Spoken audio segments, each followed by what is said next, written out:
It's a danger zone. You in the middle of a war, don't leave your banger home. What led you in there, big bro? What led you in there? Well, ever since I had my baby teeth, I've been robbing white people. I haven't been just doing robberies, I've been doing robberies. I'm talking going to Cherry Hill, Maple Shade, Brownie County, South Philly, and coming back with thousands and thousands of dollars. Young age. I'm 15, 16 years old with thousands of dollars in my pocket. It's a danger zone. You in the middle of a war, don't leave your banger home.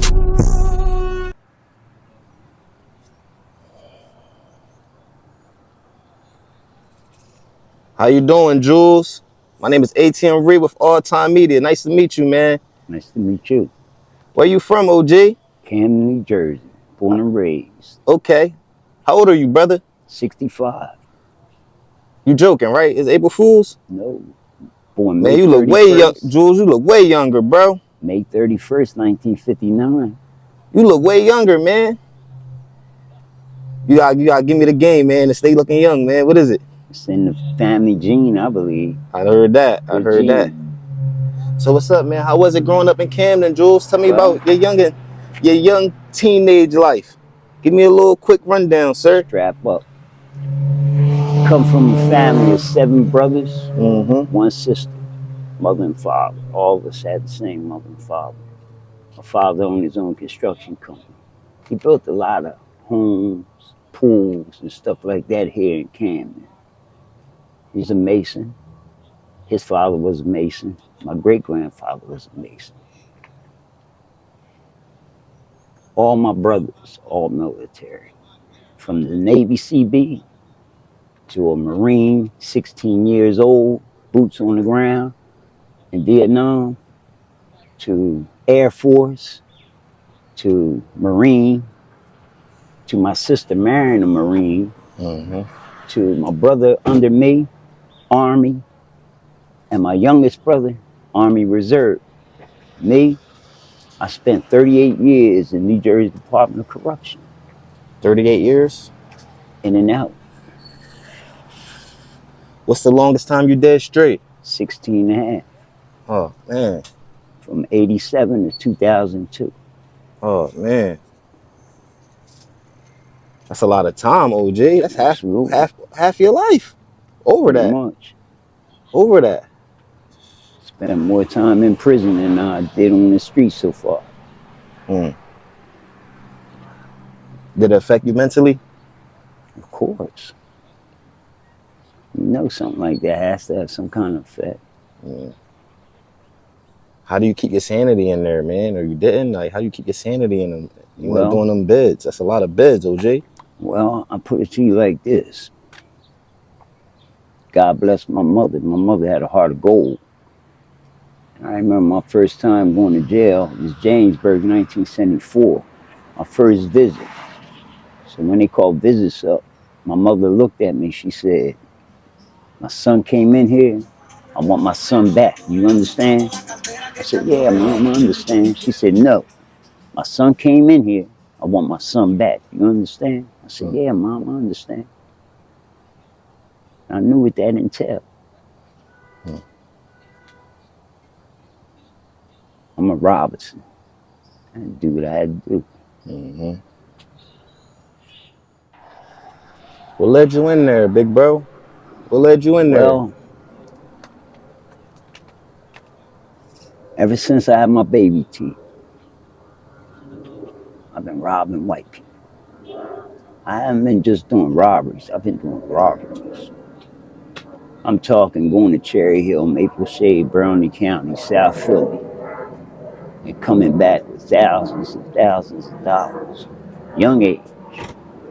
I'm 15, 16 years old with thousands of dollars in my pocket.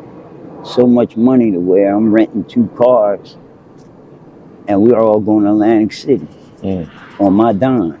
And that was before the casinos. We would just go down there on a Friday, do the rides, hang out, smoking weed, eating, drinking.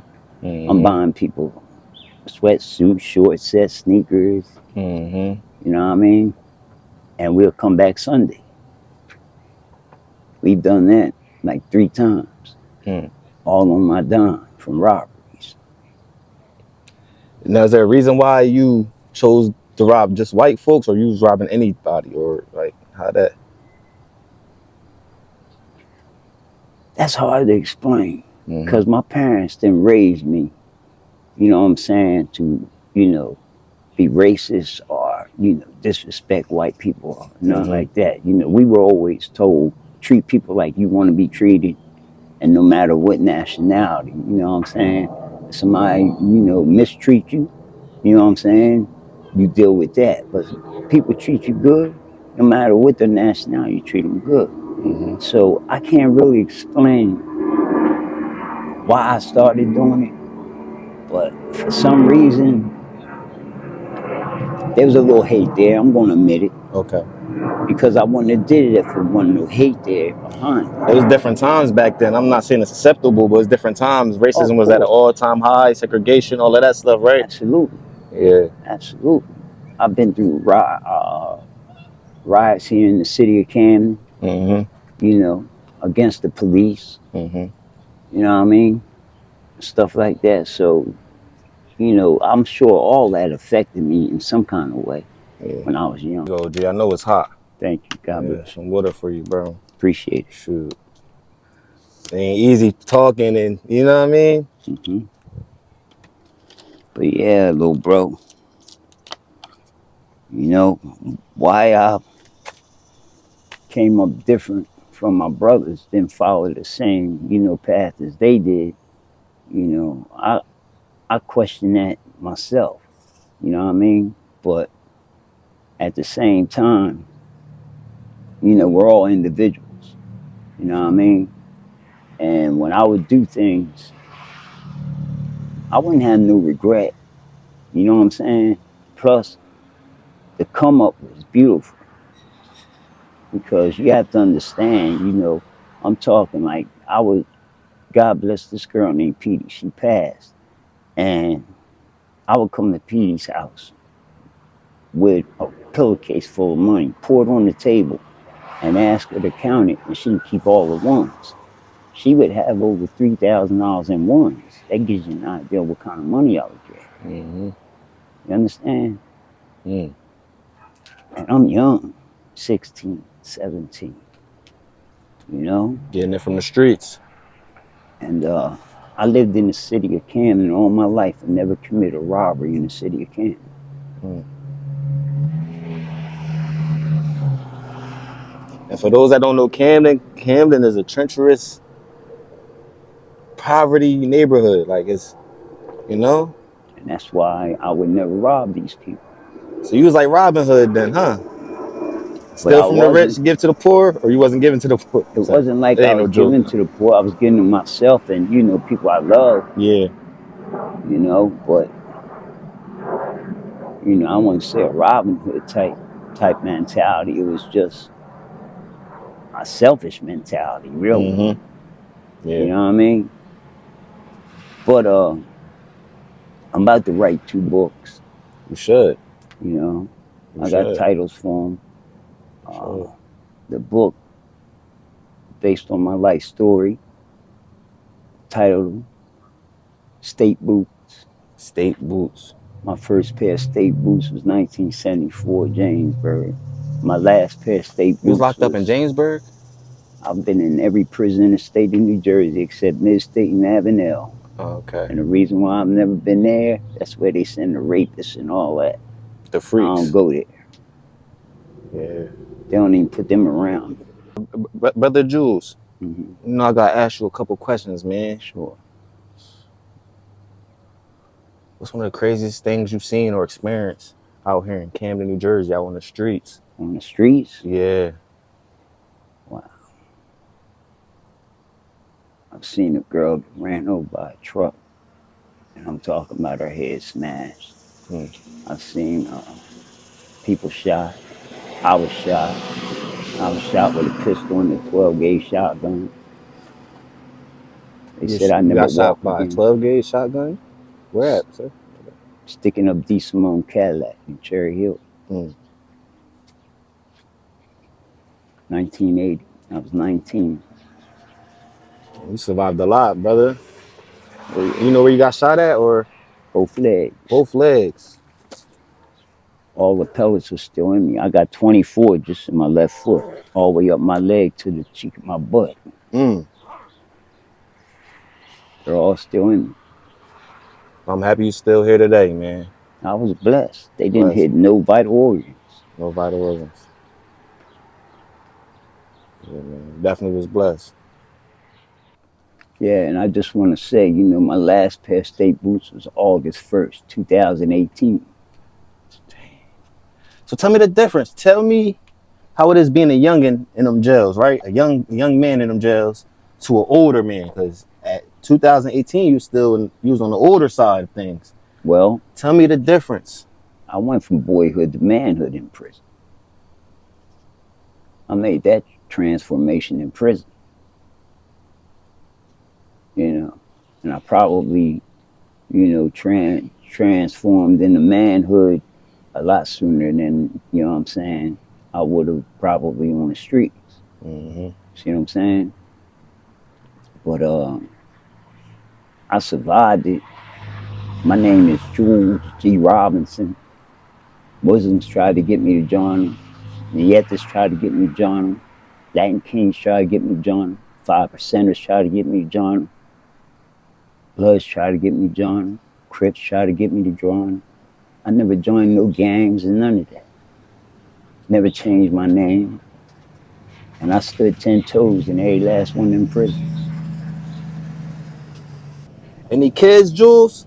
3 sons. 3 sons? By the same mother. God bless Alicia. She passed in 2000. I was in prison then when she passed. Rest her soul, man. How's your relationship with your 3 sons? Good. Real good.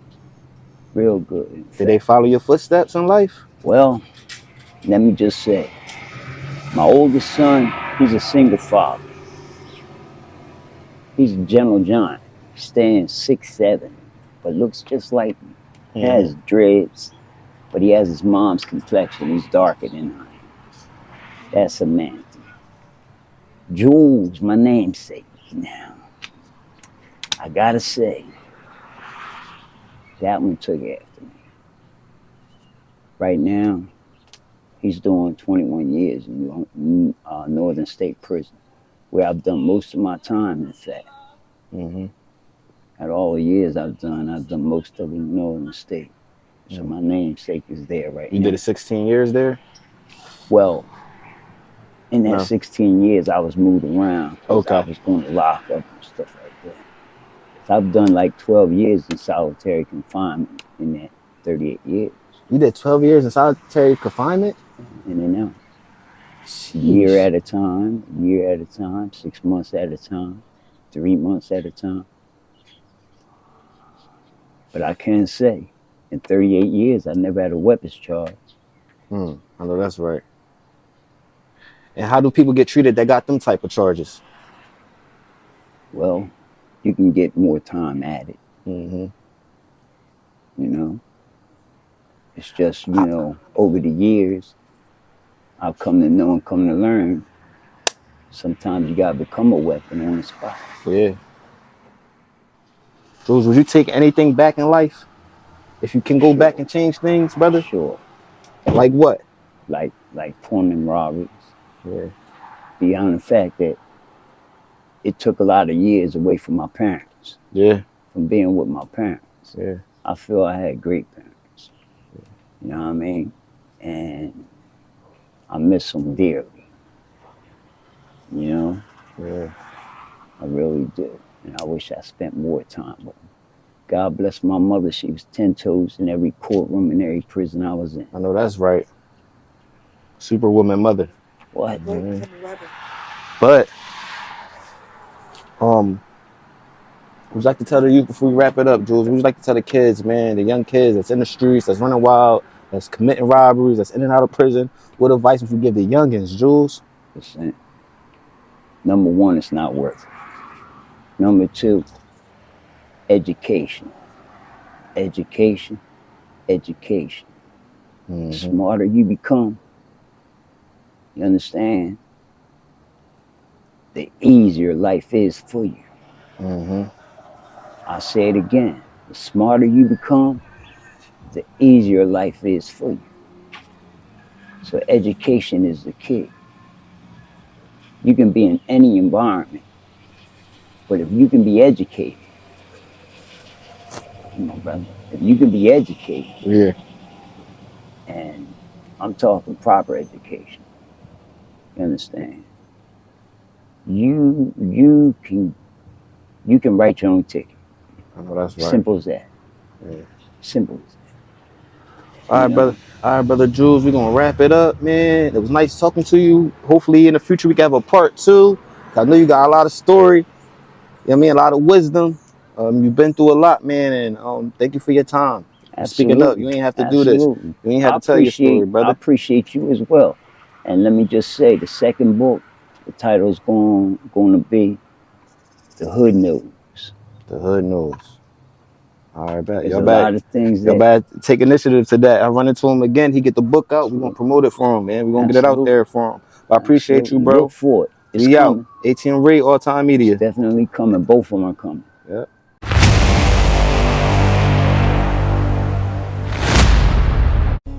It's a danger zone. You in the middle of a war, don't leave your banger home.